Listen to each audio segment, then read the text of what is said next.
की शरण में होकर अपना माना हुआ पूरा भगवान के अर्पित कर दो। अर्पित करने का तात्पर्य उसमें अहम हटा दो। तो दियम वस्तु गोविंदम तुभ्यमेव समर्पये।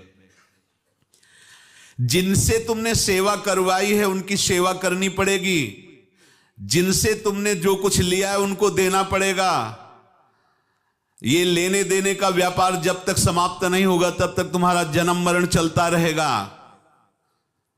अब आपको यहां समझना है, यदि आपसे किसी ने पैसे लिए और बेईमानी करके नहीं दे रहा है तो आप उसको गाली मत दीजिए, आपने बेईमानी की थी इसलिए आपकी बेईमानी हुई है, ले गया, कोई बात नहीं है, बंधन से मुक्त हुए, जो बोझा था चला गया। उसको ऐसा ना देखे कि ये बेईमान हमारे रुपए मार लिए, अब जो कुछ होगा देखेंगे। अगर आप आगे नया कुछ करते हैं तो फिर आगे का हिसाब आपको भोगना पड़ेगा, ध्यान रखना। ऐसा नहीं है कि आपको भोगना नहीं पड़ेगा। एक ही उपाय है कि अब जो शरीर धारण किए इसी में जो भोग ले, आगे ना होना चाहिए। तो क्या करे? सर्वतो भावेन भगवान की शरण ले ले। ये तो सर्वाणि कर्माणि मयि सन्न्यस्य मत्पराहा अनन्येनैव योगेन माम ध्यायन्तु उपासते तेषामहं समुद्धर्ता मृत्यु संसार से। ये बड़ा कठिन है पार होना, कोई छोटी मोटी बात है। एक महात्मा बाल्यावस्था से भजन करते थे, शालिग्राम भगवान पास रखते थे और उन्हीं की आराधना करके बस पाठ नाम जप और भ्रमण करते थे। यौवन अवस्था थी, गंगा जी के किनारे अपने ठाकुर को विराजमान करके स्नान करने के लिए कपड़ा ही उतार रहे थे कि 90 लोग आ गए, भाला तलवार सब ले, मारो मारो इसको मारो, घेर लिया। तो उन्होंने हाथ जोड़कर कहा हमने क्या अपराध किया, कोई सुन ही नहीं रहा। तो उन्होंने कहा मार तो डालोगे ही आप 90 लोग, हम कोई अस्त्र शस्त्र तो लिए नहीं, एक बार हमें गंगा में डुबकी लगा देने दो और अपने ठाकुर को स्नान करा देने दो, फिर इसके बाद आप मार देना। भगवत इच्छा से वो लोग रुक गए, स्नान किया और अंदर से प्रार्थना की, प्रभु ये क्या लीला है आपकी, आपके सिवा मेरा कोई है नहीं और ये मुझे मारना चाहते हैं। तो भगवान ने जानते हो क्या कहा उनके अंतर में, तुम मेरे में ध्यानस्थ हो करके शरीर को छोड़ो, ये लोग मारेंगे। ये मेरे भजन का फल है कि तुम्हें 90 जन्म नहीं लेना पड़ेगा, एक ही जन्म में 90 मिलके। तुमने 90 हिंसा की थी पूर्व में, तो तुम्हें 90 बार जन्म लेना होता और एक एक करके मारते। ये मेरे भजन का प्रताप है कि एक बार में ही 90 का हिसाब हो जाएगा। तुम आंख मूंदो, मेरे ध्यान में मगन रहो, मेरे प्रताप से तुम्हें कोई चोट नहीं होगी और स्वाभाविक मूर्छावस्था में प्राण तुम्हारे छूट जाए। ऐसा ही हुआ, ऐसा हुआ। तो ये बात समझ लो कि ये जो कर्मानुबंध है, ऋणानुबंध है।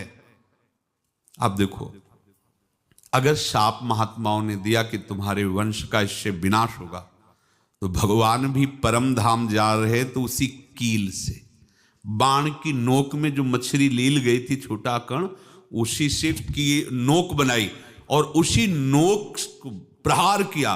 भगवान के श्री चरण में वही बाण की नोक लगी और भगवान ने स्वीकार किया ना। भगवान का बड़ा लीला विचित्र है। अगर छुप करके उधर रामावतार में बात, तो इधर ऐसे स्वीकार किया है भगवान ने। ऐसा कहीं नहीं दिखाया कि मैं भगवान हूं तो मैं अपने लिए, ऐसा नहीं दिखाया। नारद जी का हित किया पर नारद जी ने शाप दिया तो भगवान ने स्वीकार किया। बंदरों ने ही सहायता की, जैसा बोले थे वैसा। ये लीला इस शरीर में भोगनी पड़ेगी। हाँ, ज्यादा को कम में भुगता देंगे, पर अब अगला शरीर ना मिले, इसके लिए सर्वतो भावेन भगवान के आश्रित हो जाए। जैसे आपने दुकान फैला रखी है तो उसमें दो काम होते हैं, लेना और देना।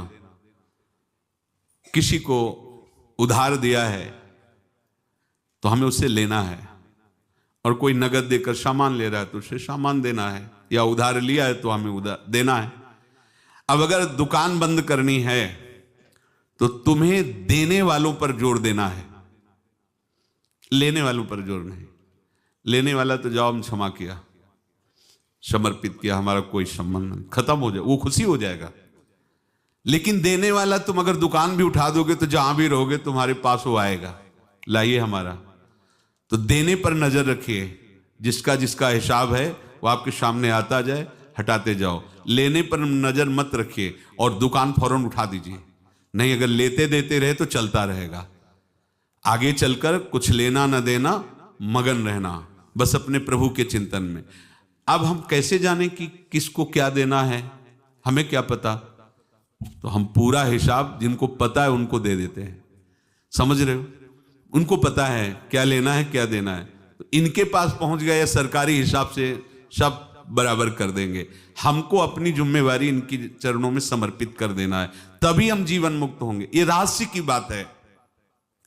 प्रभु कह रहे हैं यस्य सर्वे समारंभाः काम संकल्प वर्जिताः ज्ञानाग्नि दग्ध कर्माणं तमाहु पंडितम बुधाः। जिसके संपूर्ण कर्मों के आरंभ संकल्प और कामना से रहित हैं तथा जिसके संपूर्ण कर्म ज्ञान रूपी अग्नि से जल गए हैं, उसको ज्ञानी जन भी पंडित कहते हैं, बुद्धिमान कहते हैं।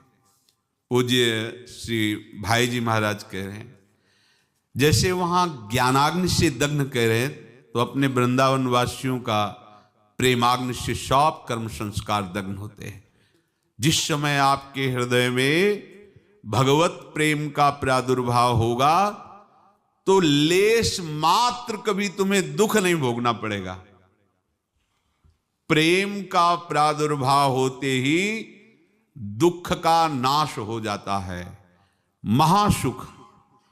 जब प्रेम का प्रादुर्भाव होगा तो समस्त पाप भस्म हो जाते हैं।